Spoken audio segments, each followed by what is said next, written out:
Negosyo with Joe. Paano ba magsimula ng negosyo? What are the do's and don'ts? How do you grow your money? Get a real-life guide from authorities in the industry. Tune in to Negosyo with Joe. Negosyo with Joe. Fridays 4 to 5 p.m. Only here on Capital 104.3. Negosyo with Joe. You're tuned in to Capital 104.3 Negosyo with Joe on a TGI Friday, everyone. How are you guys doing? June 20, anong petsa ngayon? June 26, 2026. Again, you're tuned in to Negosyo with Joe, yours truly. And of course, as always, meron naman po tayong panauwi ngayong hapon ito who will give us insights, who will give us wisdom, who will give us all the knowledge that we need if you want to start a business, if you want to earn your first million. So please tune in to us. Again, we are on air live every Fridays from 4 p.m. to 5 p.m. Pauwi na po kayo galing your offices. Think you're on the road. If you're going to your offices, take care din naman. So, okay lang kayo ha. And in case you guys are going through a rough patch, baka may pinagdadaanan kayong mabigat-bigat sa buhay, no? And our guest for today is probably, arguably,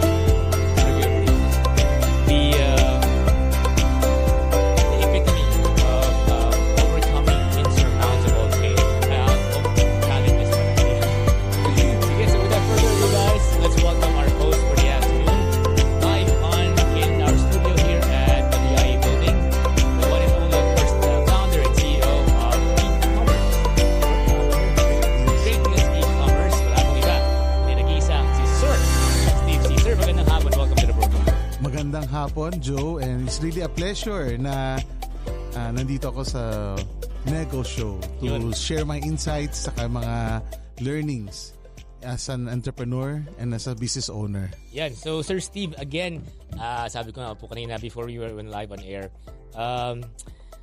tinuturuan po natin yung mga budding entrepreneurs, yung mga gusto magnegosyo, ano ba yung mga iwasan, ano ba yung mga gandang simulan sa panahon natin ngayon. Pero baka sakali, sir, just to give a backgrounder naman po sa mga first-time listeners natin. Sino nga ba to?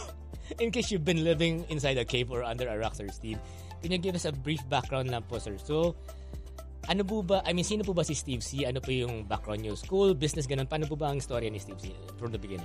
Okay, so, how do I start this? So, basically, yung negosyo ko muna. I'll share to you ano yung negosyo ko, no? So, guys, pag nakabili kayo ng Nestle product sa mga, or P&G product, or San Miguel, or Century, sa Laz Mall, Shopee Mall, or TikTok Shop, basically, you're buying from us. So, we take care, para sa mga brands, they outsource their e-commerce channels to us. So, we take care of the content, warehousing, fulfillment, kahit yung chat support, pag tinatanong nyo kung nasaan ang order nyo, kami po yun. Ooh, okay. So, yun yung negosyo ko that I started 9 years ago. Okay. No? So, si Great Deals E-Commerce Corp, we started 9 years ago helping, enabling brands to go online and be digital. Yan. So, Sir Steve, pero po bago tayo nagkaroon ng Great Deals, Sir Steve. Ano po ba? Nag-aral kayo? Saan kayo lumaki? Ganun, may sinimulan ba kayo negosyo before? Yes. So, alam mo, lumaki akong Divisoria. Yun. No? Laking Tondo. At a very young age of 8 years old, naalala ko, grade 2 pa ako noon. No? Nagnenegosyo na ako. Ang ginagawa ko, bumibili ako ng mga stickers sa tapat ng eskwelahan. Stickers, 5 piso yun. Tapos gugupit-gupitin ko, bebenta ko 25 cents, 50 cents, piso. So, after that, pag nabenta ko yung sticker na yun, abot ako ng mga 7 pesos. So, may tubo akong 2 piso.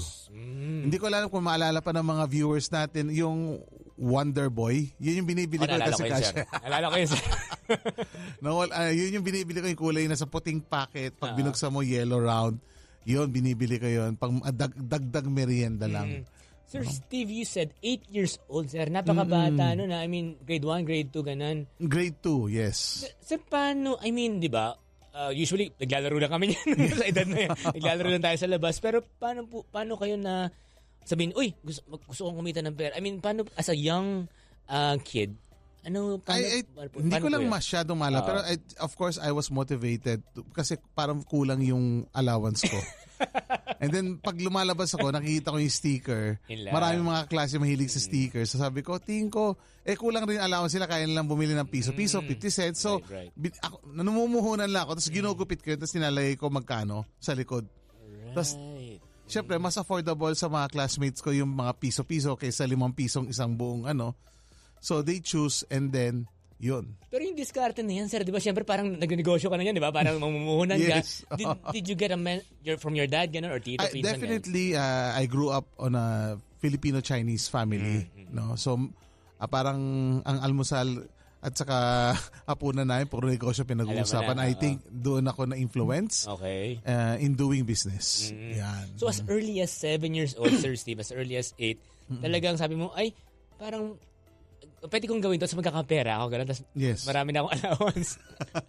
Pandagdag allowance. Was that an early, agad, sir? Parang early sign na agad ng success na kumikita ka na dun sa business na yun? Or could you fast forward us or take us to that time na hindi ka naman ganun kumita sa ginawa. Kasi malamang, sir, parang bata lang, di ba? Bata lang. Parang gusto mo lang talaga magkaroon ng extra allowance. Yun lang yung main motivation ko. Could you take us naman, sir, dun talagang sa medyo formal na experience mo na pagiging entrepreneurs? Ano yung ba yung kauna-unahan mong attempt na talagang seryoso na entrepreneurship na to? So, I think sa pagbebenta ng sticker, eraser, sweet chili sauce, sipa, alam mo yung mga ganyan na So, I think I would say yung pinakamaaga would be nung nasa college na ako. Okay.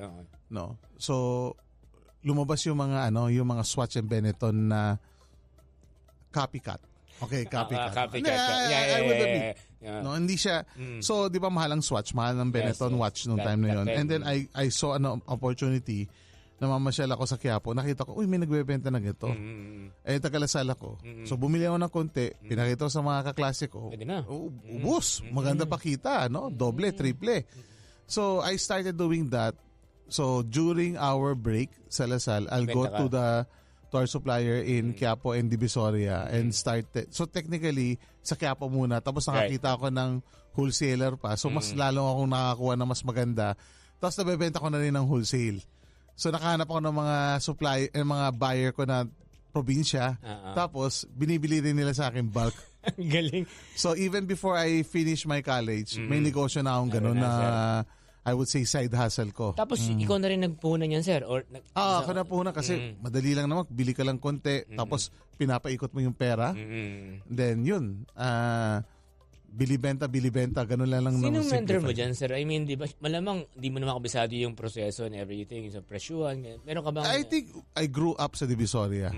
So alam mo sa Divisoria, ang negosyo, parang online yan eh.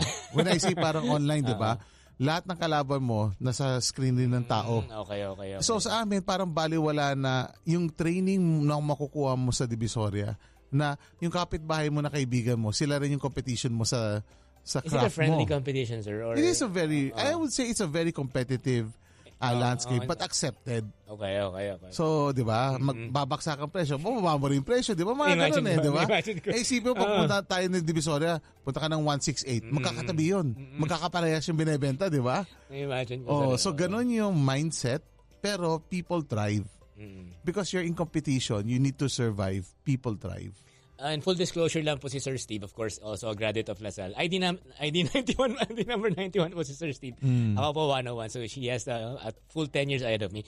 So yun, sir, maganda yung naging foundation mo. It's, just to put things in context, you grew up in a Filipino-Chinese environment. So parang natural po talaga sa Chinese community or Chinese family na ma-expose ka agad. Ang negosyo at finance is a very strong interest and influence sa mga Filipino-Chinese families. So I think innate in me that I was never been employed. Talagang nagne-negosyo na ako. And the reason kung hindi nga uso ang college, baka hindi na rin ako nag-college, di ba? Uso lang.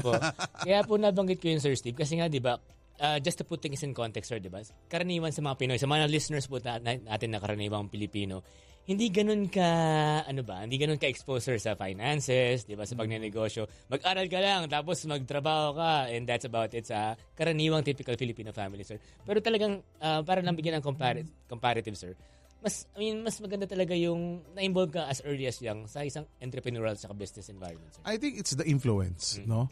But I don't think everybody is called to be an entrepreneur, no? So may kanya-kanyang calling yan. So sa akin, yan yung kinalakihan ko, yan yung alam ko. Divisoria style of doing business. 'Di ba?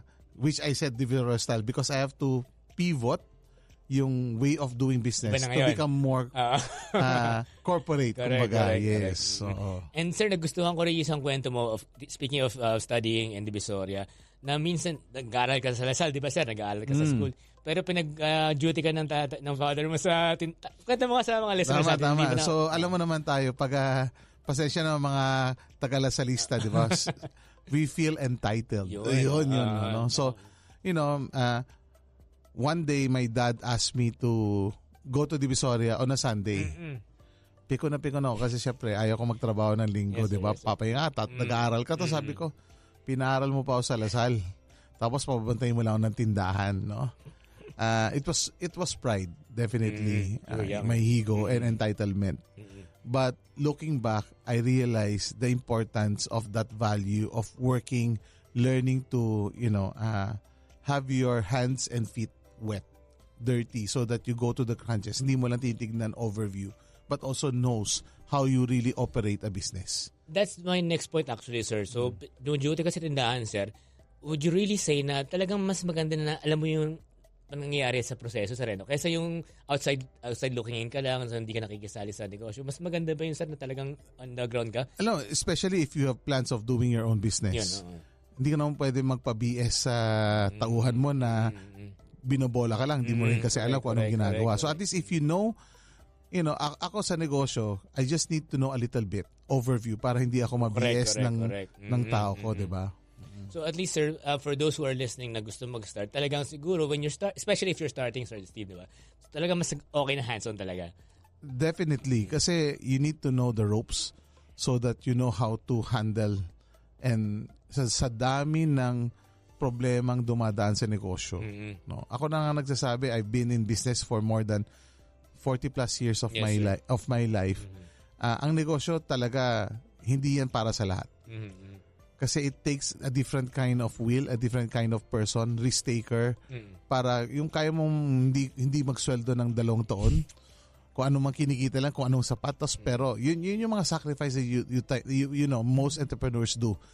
And lalo na sa Pilipinas tayo, di ba dito sa kada 10 kumpanyang nagtayo, 2 lang ang 20% lang nagsurvive, 80% that's the reality. So, pero syempre iba pa rin yung going hard on it and being able to overcome all of these challenges, yun naman nagpapasarap sa negosyo. Sir, emphasize ko lang yung sinabi mo na especially po doon sa gusto magnegosyo, di ba? Sabi po ni Sir Steve, parang wala kang sahod, sir, di ba? Parang kung magpapasahod ka ng supplier, ng staff mo, ikaw yung huling-huli. Kung meron man, sir, tama ba, sir? Ganun sa... Tamang-tama. Unang kukuha ng sahod yung gobyerno natin, di ba? Siyempre, we give back to what is needed. And then, di ba, taxes muna bago yung tauhan natin, tapos yung dividendo huli sa may-ari. Kung meron. Kung meron pa. And that's, of course, we're not, di po namin kayo parang binibiyes nga. That's the reality talaga, sir. That's the reality talaga. Sabi nga po ng mga previous guests natin, pag nag-negosyo ka, talagang huli ka sa makakakuha ng pera. Ngayon, medyo fast forward na ako ng konti, Sir Steve. Now, you've, of course, definitely right now, you're as big as Asia. Pero, yung mga yung mga tumulong sa'yo, sir, yung mga kasama mo sa team mo, could you say na on the way up, on the way to being big, how is it important na yung mga taong kasama mo, you trust them, they are skilled, gaano ka-importante po yung team mo as you grow bigger? Okay, so I have a principle. When wealth is gathered, when wealth is scattered, people gather. Maganda yun, When wealth is scattered, people gather. Okay. Now, what does it mean? We offer stock options sa mga key personnel namin. Okay. No. So, ang sinasabi ko when I recruit, you don't need to build for others. You can build it for yourself here in Great Deals kasi bibigyan kita ng part ownership. Okay. You'll have shares of stock sa kumpanya.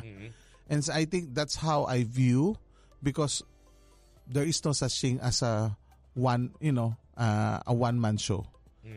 Sa buhay natin, there is always someone who gave a helping hand for us to be able to go. No, there's no such thing as a self-made man, kumbaga.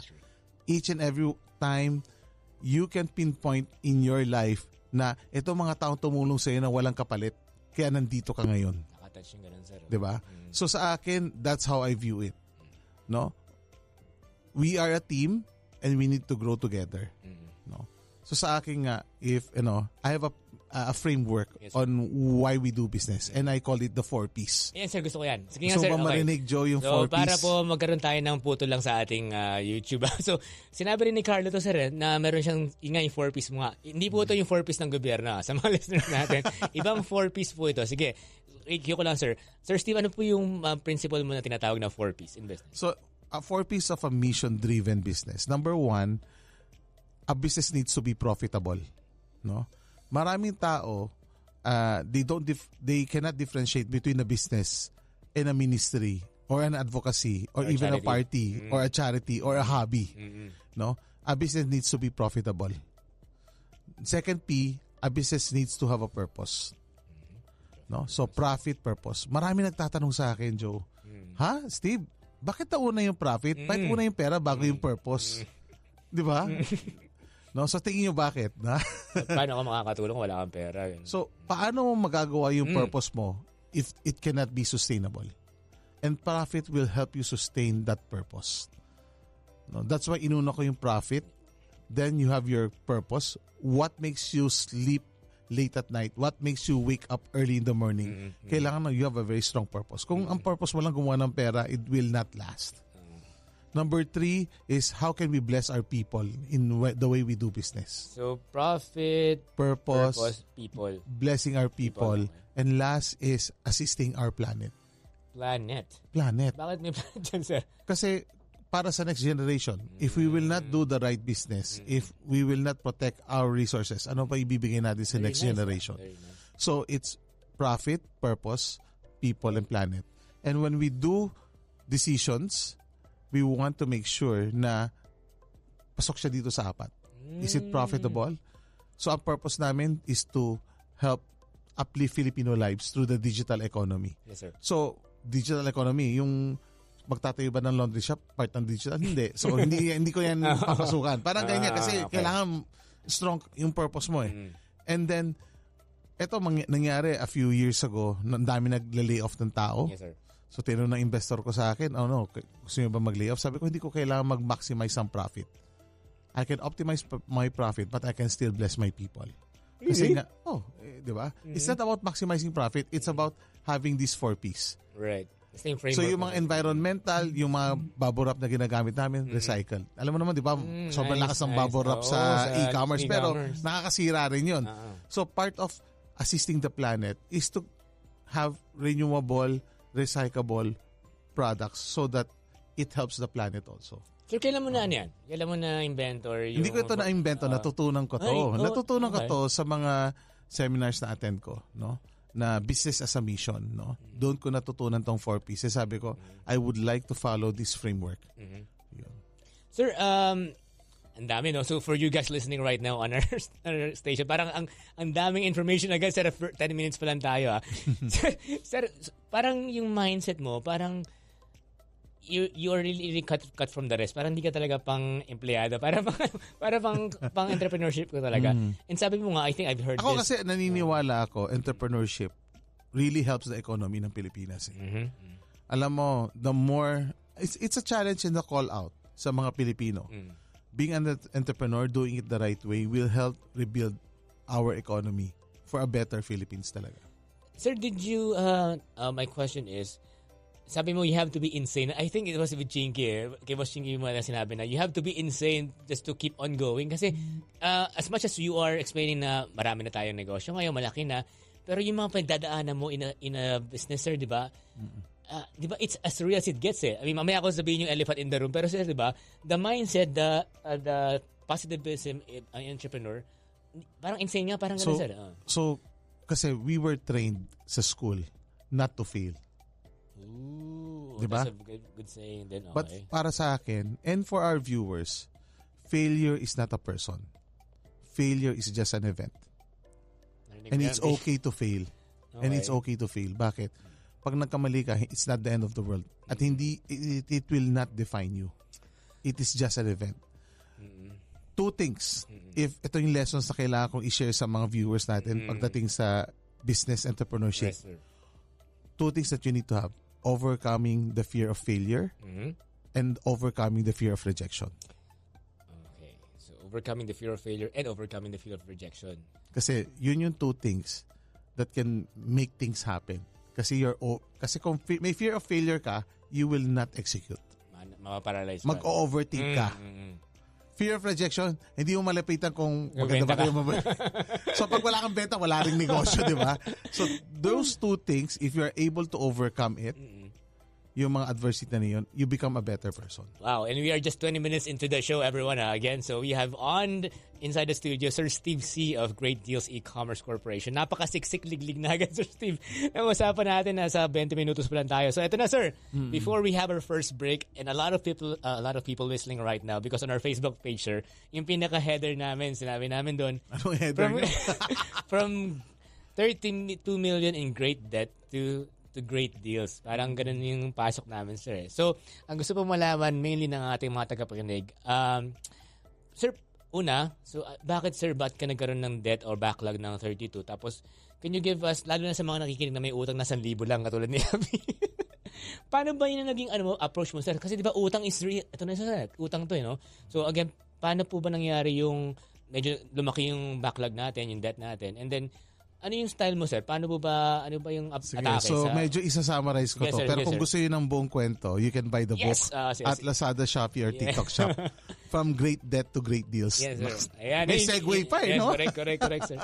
So, yun, sir. Can you share your story na nakakabilog? I think, when I was a little bit younger, even though sinasabi ko Kristiyano na ako, I was attending church, I was helping out, I was doing ministry, no?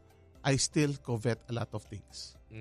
When I say covet, yung gusto mo makarating. Ambisyoso akong, alam mo, nung panahon na yon, bumili ako ng, at a very young age, no? Di ba sabi ko, I was doing business na bago pa ako mag-graduate. So, before age 20, or at age 20, I was able to earn my first million na. Ganun ako kasi, kaya nga nagbibili-benta ako, yun lang nga, no? Replica lang yung binibenta ko. Pero it's the same, sir, isang million din yun. Isang million rin, no? And I had an ambition na I will get married if I have 5 million. Okay. So, and by age 25, I got married. Okay?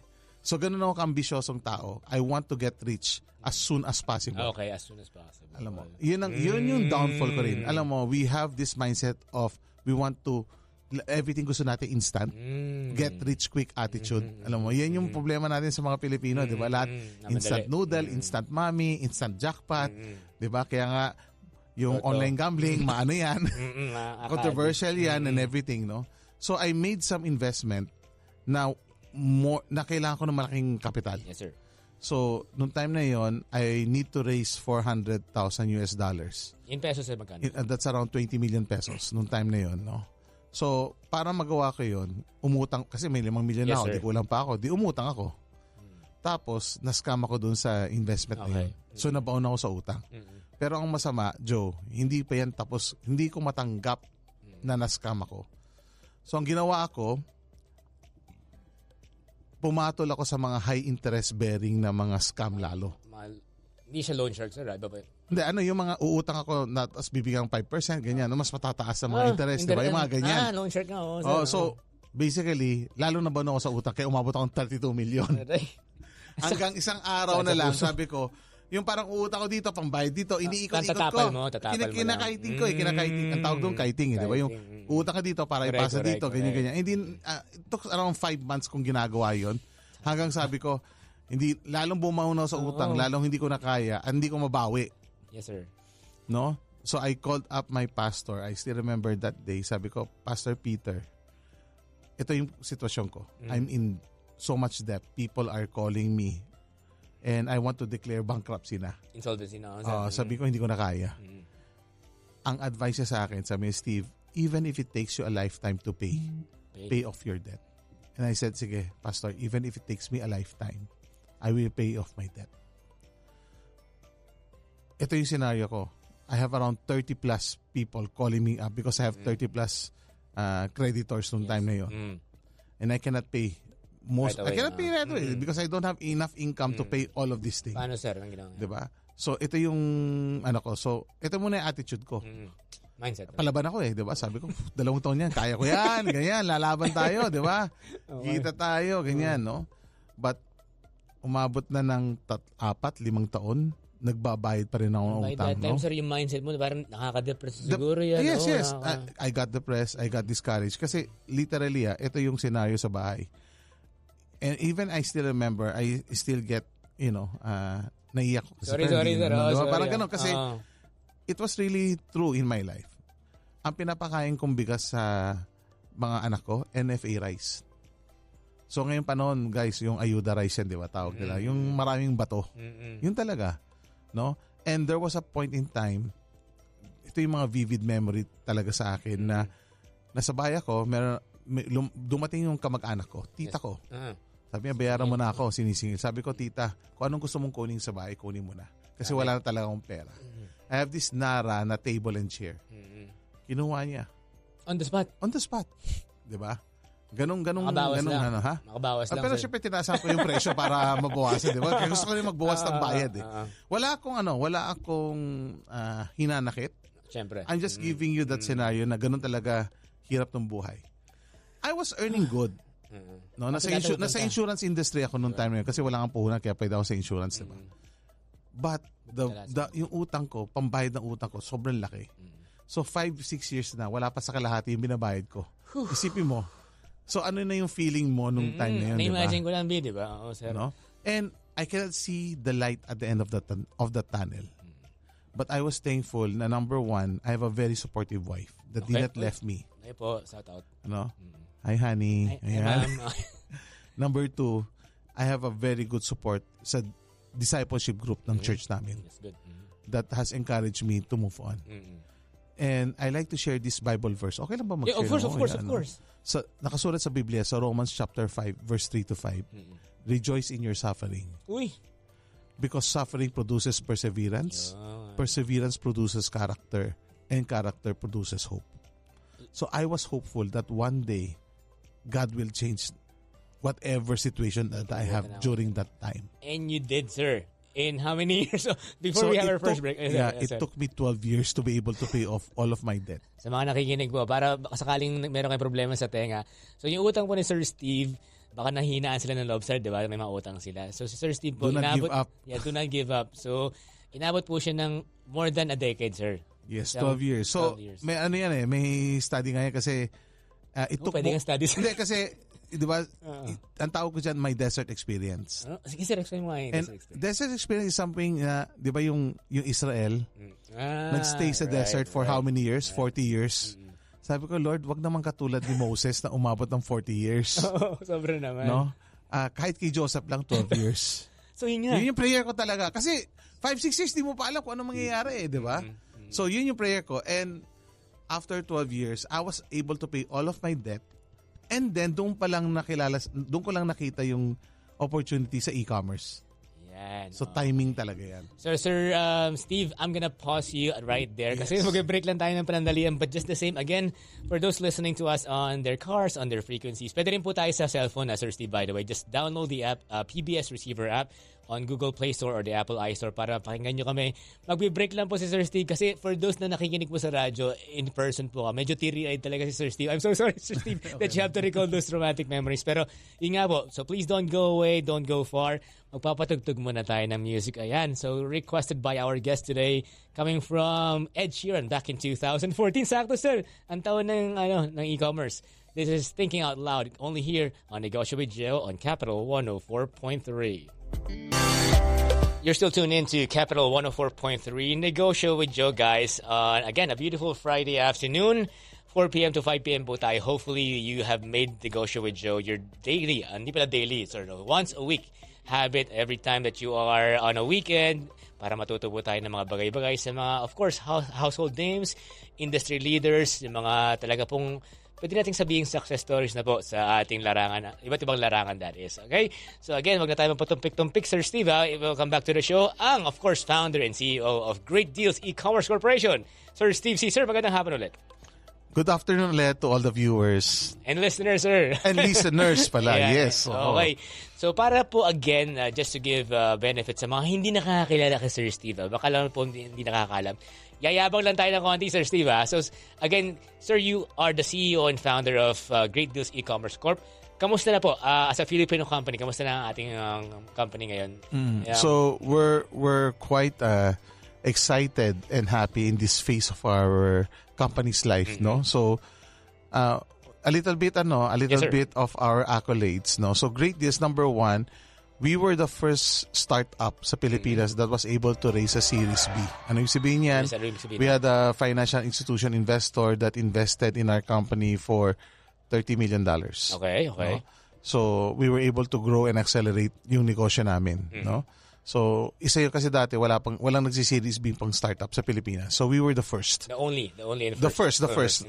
Now, syempre, Meron nakailan na. na. So, at ang nagustuhan ko doon is, we were able to break the glass ceiling na hindi kaya ng Pilipino. So, I always believe that the Filipino talent is a global talent. And the year 2022, we were recognized by the Financial Times as the fastest growing company in Asia Pacific. No? Ang kagandahan noon, alam mo, there's our bigger countries, economies like Japan, Korea, India, Australia, South Korea, Thailand. But the fastest growing company in in Asia Pacific was a Filipino company. Teka, applause tayo. Teka lang, sir, applause lang ako. So, how do you feel? I mean, sir, obviously, anong pakiramdam na Pilipino, tapos ganun? Siyempre, we would like to continue to inspire and encourage more entrepreneurs. No? So, also, for the past few years, we're already in the top 500 corporations sa Pilipinas. Yes, sir. And we just started 9 years ago. No? And we still have great big, plans and ambition for our company and for our people.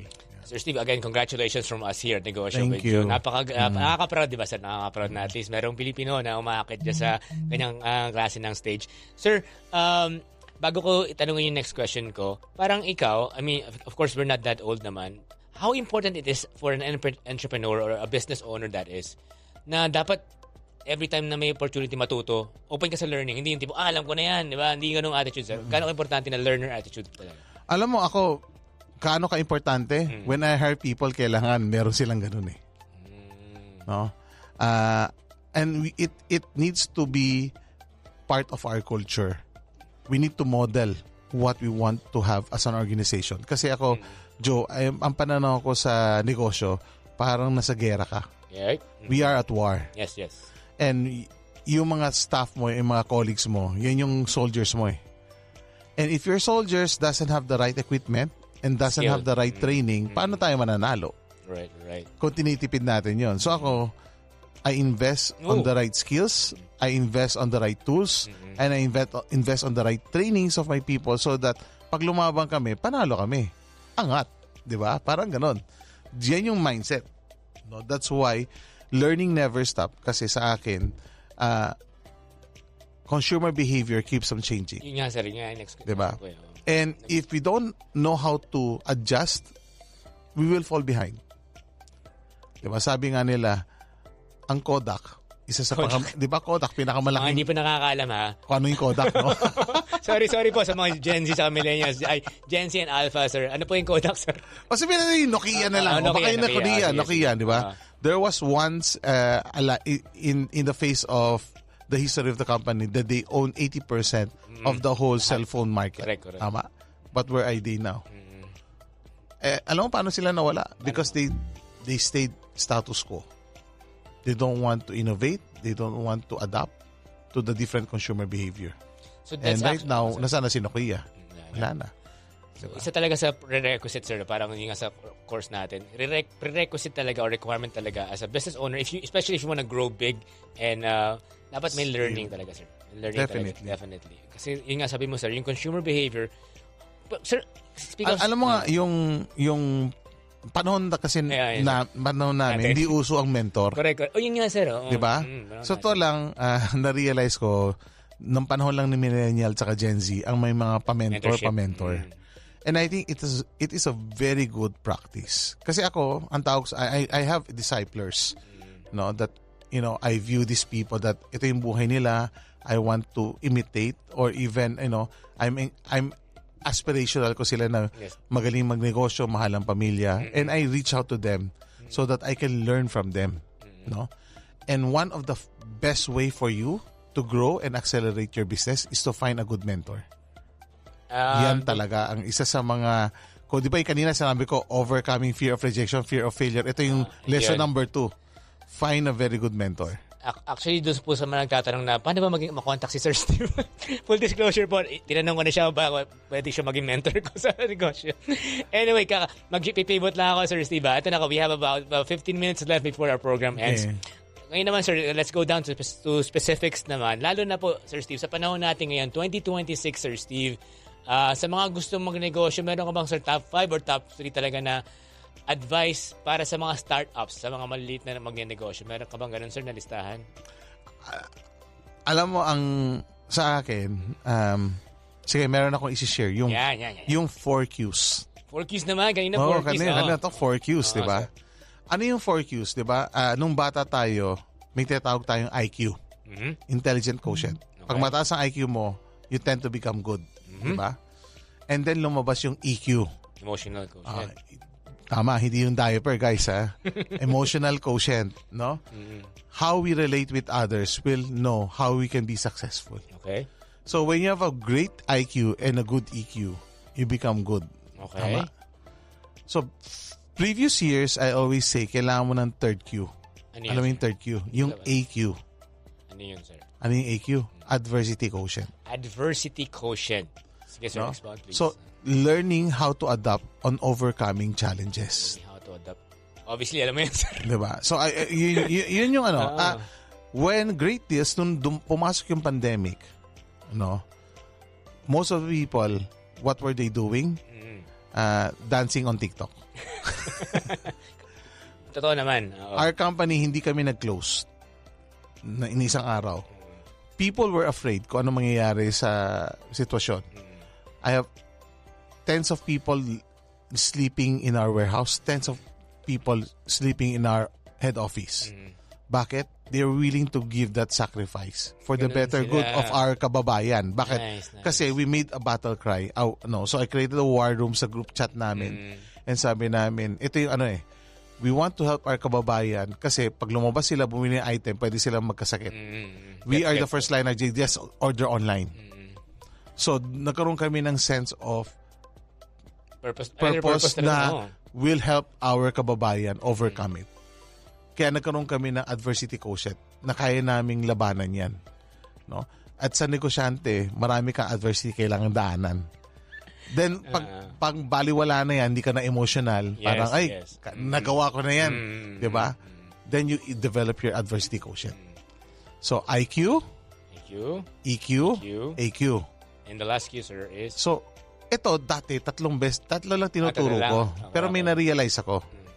Kasi, pag may IQ, EQ, AQ ka, alam mo nangyayari, naging successful ka eh. Pero yung mayabang ka rin, di ba? And the Bible teaches us, pride goes before destruction, a haughty spirit before a fall. So, ano yung fourth Q, sir? HQ. Which is? Hindi headquarters siya. HQ, humility quotient. Oh. Actually, sir, nasa notes ko yun, ha? So, iyabang ko lang, ha? Nandito pa yung tanong ko, huwag maging mayabang. Sir, so, HQ. So, HQ, humility quotient, kasi the Bible teaches us sa Proverbs 22 verse 4. Humility and fear of the Lord brings riches, honor, and life. Di ba yun ang gusto natin? Riches, honor, life. Di sinabi ni Lord, ito na yung sikreto, maging humble ka. Yun nga, sir, yung actually gusto ko yung tanong. Sir, kamusta naman yung, you have, di ba parang, of course, you're big, you're great deals, pero, di ba parang minsan, di ba pumapasok sa isip mo? Siguro nga, nung ano pa, sir, nung bata tayo, parang yayabang ka talaga, sir, di ba? Kasi successful ka na eh. That's why I allow people in my life to always check on me. And I give them the authority na pagsabihan mo pag yumayabang na ako. So number 1 ang unang nagsasabi sa akin, misis ko. Uy, gusto ko yun. Hi, ma'am, ulit. Ano pangalan ni misis, sir? Ching. Hi, ma'am Ching. Ma'am, ba't wala kayo dito sa next? Magugustuhan po kayong asawa ko. So yun. And then I have a good friend of mine that always, check on me kung yumayabang na ako. Kasi Steve, yumayabang ka na. Para ayaw ko na rin kasi bumalik sa bumabaksak ka eh, di ba? Correct. So you need to have accountability rin. So recap tayo, sir, ha? Yung 4Q pala, importante yan, especially if you're a startup and you're successful. Number 1, of course, IQ, EQ, adversity quotient, and AQ, and then HQ. Na pinaka-importante. Doon sa libro ko, I have 10 questionnaires Kung to check ano ka. your humility quotient. Kala ko yabang, sir. No, so that meron ka, yun, you can check it out so that you'll be able to know if yumayabang ka na ba o hindi. Okay. Natatawa po ako dito sa studio sa mga nakikinig sa kanilang mga radyo. Sir, ito po, sige, back to business tayo, sir. Off air, tinanong kita. Sir, may spasyo pa ba tayo, especially sa mga, software? E-commerce? E-commerce, sir. May spasyo pa ba? Or puno na tayo sa space na yan, sir? So, sabi ko nga, last year was our best year ever. But this year is much better. So, company is growing quite good. Industry is growing. Because as of today, we're only 5% of total retail sales. 5% only? Of total retail sales sa Pilipinas. Because isipin mo, ang number one pain point natin is logistics. We have 7,100 islands. Okay. So basically, sa dami ng Pilipino na mahilig mag-shopping, ang hirap dumating yung mga produkto mo. Okay, Logistic cost is part of the pain point. No? And dati, internet speed. Ngayon, at least better na, di ba? So I think all of these are improving so that we'll have a better, so that people, especially on the tier 2 cities, will have a good experience of what e-commerce is all about. No? So we're in our company, ginagawa rin namin strategy yan so that we can reach more Filipinos to be able to experience the power of e-commerce. So, big nga sabihin, sir, may espasyo pa for those na gustong sumubok, baka gusto mag-try, meron pa siyang espasyo. I would say it's still a sunrise industry. Sunrise pa rin, sir? Until now? Oo. Siyempre, competition is much more fierce kasi, di ba? Mas masarap may competition sa record. Kasama talaga sa buhay yan. Ngayon, sir, sa laki na ng e-commerce, would you say na, sir, hindi ka na ba active, sir, o operator ka pa rin ba? Or I think I have a different role in the company right now. So, alam mo, sabi nga nila, nung nag-umpisa, I'm always in the trenches. Diba? You're always in the trees. But there's a saying that if you're too close to the tree, you cannot see the forest. So we need to have a forest perspective. Right, so yun na yung role ko na how do I look at the company, 6 months from now, 1 year from now, ano yung mga strategies that we need to put in place at hindi lang puro firefighting every day. Yeah. Sir, last 2 questions na lang, Sir Steve. Alam, bitin na bitin tayo via last 2 questions. Ano yung, sir, kumbaga, end goal? Of course, sabi mo nga, you're one of the biggest in Asia Pacific. Pero, kumbaga, in the next 10 years, Sir Steve, saan mo nakikita ang great deals? Worldwide na ba tayo? And by the way, guys, ang isa sa mga moniker ni Sir Steve is the, Jack Ma, Alibaba of the Philippines. Pero sa'yo, sir, personally, what's the long-term vision? So, of course, we will be regional, definitely. Regional, no? Isa yun sa mga plans that we would like to have, no? And to show that the Filipino talent is a global talent. So, isa yan sa kailangan trabahuin natin a lot, no? So, I always have this 10x mindset that 10X. We would like to 10x the company pa. Oh. And we've done it, from 2019 to 2024, we were able to 10x our company. No? So, from 1.1 billion to 12 billion. So, ngayon, we want to do 100 billion in the next few years. So, gano'n naman yung simple pananaw. But the more important thing is not the numbers, but the people that has changed lives being part of our journey. Yun. Sir Steve, siguro last question ko na po bago tayo tuluyan magpaalam sa program natin. Sir, sa busy mong yan, sa laki ng pinapaandar mong kumpanya, meron ka ba bang oras for yourself? I mean, how do you unwind, sir? How do you... Si Sir Chinky sabi niya, magbilang ng pera. Pero ikaw, sir, Chinky, buti na lang, may pambilang ka. Pautang na lang. Sir Chinky, bakin naman. So, ikaw, sir, what do you do? I think in life, we need to be intentional. No?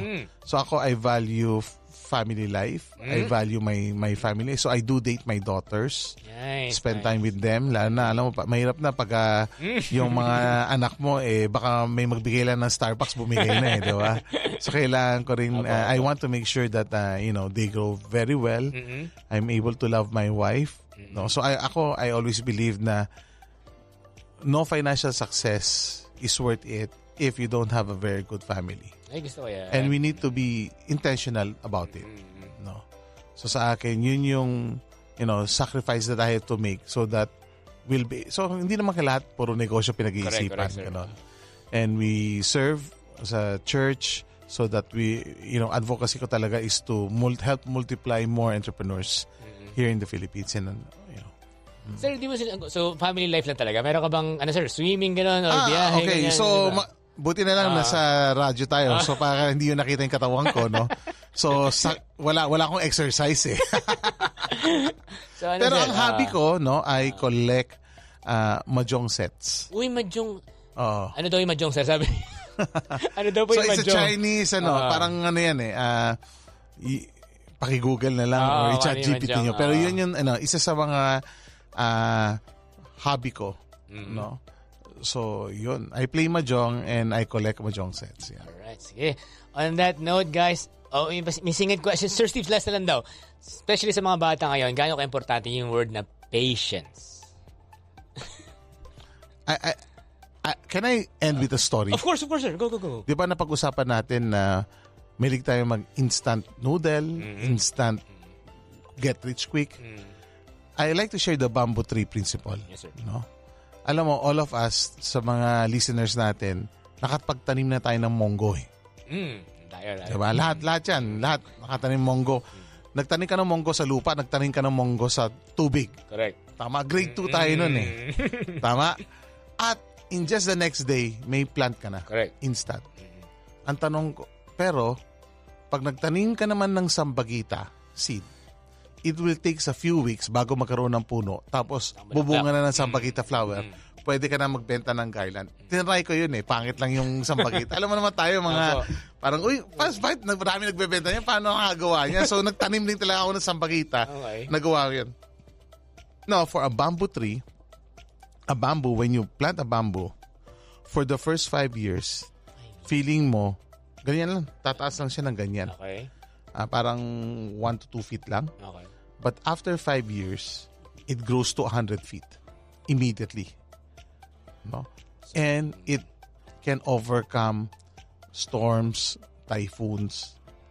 Bakit? Because they were able, for the first 5 years, they were building their roots deep. Sometimes people ask me, Great, despite ang bilis-bilis. Gusto ko sabihin sa kanila, during my desert experience, I was building my roots. No? And for the listeners that are listening right now, if you feel like na parang wala nangyayari sa'yo, remember, maybe God is building your roots. Hindi ka pa nag-grow. So do not be discouraged. Sometimes di lang natin nakikita, but it will come. Ay, on that note, ayan, mag-cheer lang ako dito sa background music natin, sir. Ayun. Daddy and dating ni Sir Steve. So once again, Sir Steve, thank you so much. Let's thank put you on the camera. So again, it has been an honor and a privilege to have Sir Steve C. of Great Deals E-Commerce right here in our studios for Negosyo with Joe. Again, maraming salamat, Sir Steve. At bago ko makalimutan din again, sir, baka meron kang plugging, sir, baka meron kang invite or book mo, syempre. Hindi, sir, mamaya na yan. Yung ano muna, sir, sa mga listeners natin, baka do you wanna follow you or ano ba? Yeah, so you can follow me on LinkedIn or on Messenger. No, so I do answer my own messages. Thank you, sir. No? And if you like to get a book for the full story of how I built Great Deals to be one of the fastest growing company in Asia Pacific, it's available sa Lazada, Shopee, TikTok. Just look for From Great Debt to Great Deals. Kay Ma'am Ching, same, bati po tayo. Yes, hi to all of my sweet daughters. Hello po. And to my lovely wife. Lahat ba Lasal yan, sir? Lahat Lasal? Hindi. Iba sila. And of course, yung Sophie AI ni Sophie na supportahan natin. Nag-launch lang siya ng product launch siya today. So God bless you, my daughter. And on that note, magpapaalam na po tayo. So again, thank you so much for those who have tuned in. Please again catch us next week. Same time, same frequency at same channel po. This has been Joe with the Go Show here on Capital 104.3. I'm gonna leave you guys with this song. Sir, magandang kanta to. Alam ni Joanne na to. Joanne. This is Beyonce from 2011, Love on Top. Again, you're tuned in to the Go Show with Joe only here in Capital 104.3. Bring the beat in. Negosyo with Joe on Capital 104.3.